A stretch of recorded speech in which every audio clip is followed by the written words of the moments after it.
Matahari, gayamu meresap masuk dalam sendi kesadaran. Jadilah arah dalam langkah, haringanku jelang semesta doaku.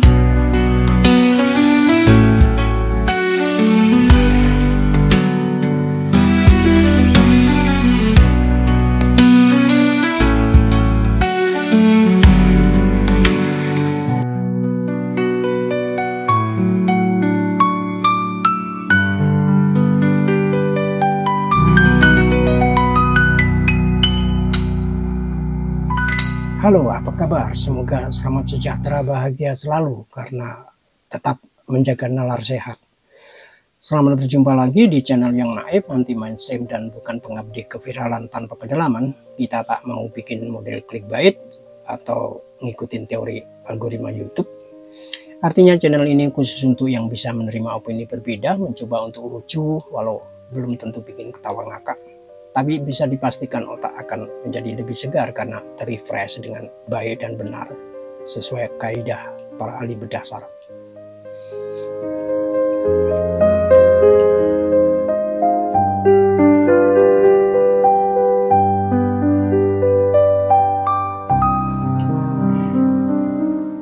Tahukah kita siapa atau apa matahari itu?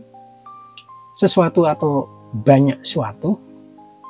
Manusia sebagai keturunan dari mitos-mitos sangat mudah percaya bahwa di dunia ini hanya ada satu matahari.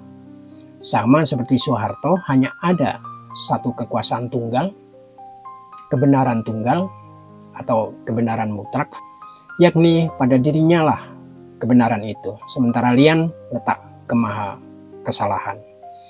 Lian bagi Soeharto itu bisa bernama PKI, pikiran subversif, ekstrim kanan, ekstrim kiri, Orla dan sebagainya. Maka politik yang dijalankannya claiming and bullying. Dirinya yang paling benar, Lian paling salah. Orba paling benar, Orla paling salah. Soeharto paling benar, Soekarno paling salah, dan gitu itu sampai kini sebagai pola. Namun eksklusivisme manusia-manusia seantero jagat ini membuat mereka memiliki mitologi-mitologinya sendiri.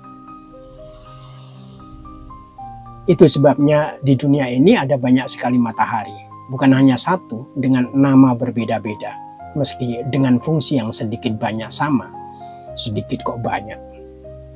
Makanya matahari atau mungkin juga konsep Tuhan ada begitu beragam. Di dunia ini ada ribuan yang disebut agama, bukan hanya 6 seperti dikenali di Indonesia.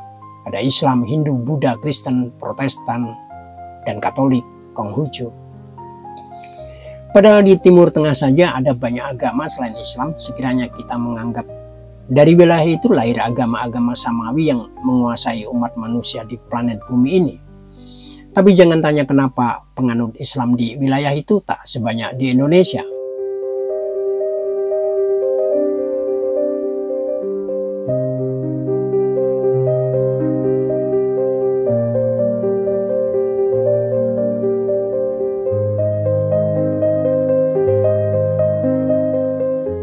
Dari berbagai mitologi, penggambaran matahari selalu berkesesuaian dengan awal mula perkembangan. Maka dalam mitologi-mitologi di Yunani, Jepang, Mesir, Inka, Romawi, matahari sebagaimana manusia punya kakak, adik, bahkan ayah dan ibu.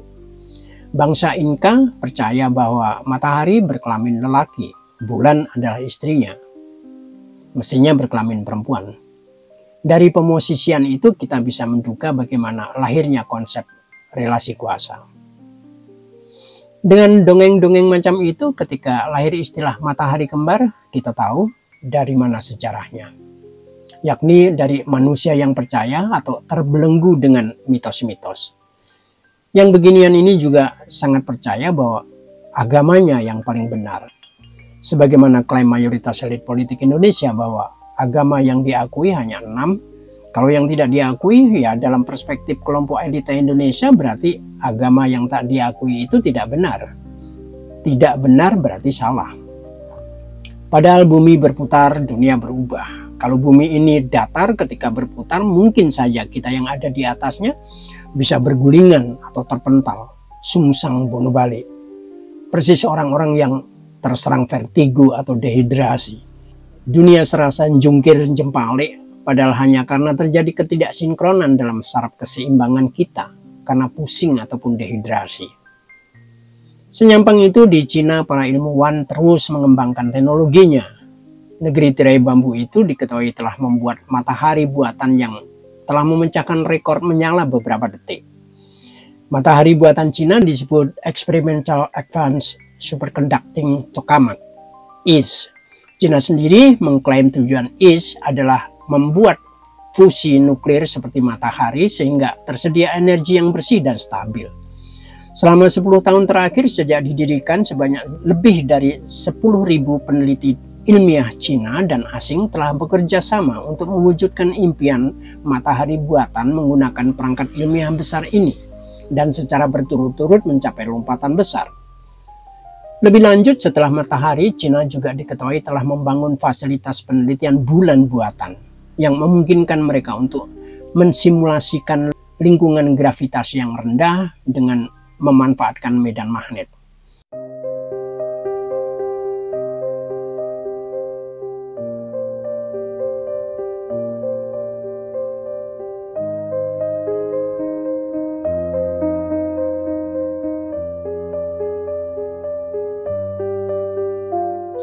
Selama 10 tahun terakhir di Indonesia, apa yang terjadi? Pembuatan matahari buatan berdasarkan mitologi. Aturan yang tak sesuai keinginan diubah ala aturan. Konstitusi yang tak sesuai kemauan diubahlah konstitusinya. Penguasa menganggap dirinya matahari. Tidak pernah berpikir tentang support system, apalagi dengan ajaan Bung Karno, rakyat kuat, negara kuat. Tak pernah mau mengerti bahwa sumber APBN yang dihambur-hamburkan atau dikorupsi atau tak dikelola dengan pinter itu 80% adalah dari pajak rakyat. Sebagai manusia atau masyarakat mitologis, matahari kembar hanya semacam petunjuk bagaimana peradaban di Indonesia bisa mangkrak. Nggak mau tahu bahwa cahaya matahari pun bisa sia-sia tertutup awan tebal rakyat. Buru-buru mau revolusi mental yang cuma gimmick. Kesabaran revolusioner pun apa-namanya dalam etik dasmu. Pantesan soal ijazah asli atau palsu saja dijadikan sensasi kedua belah pihak. Gara-gara mitologi matahari.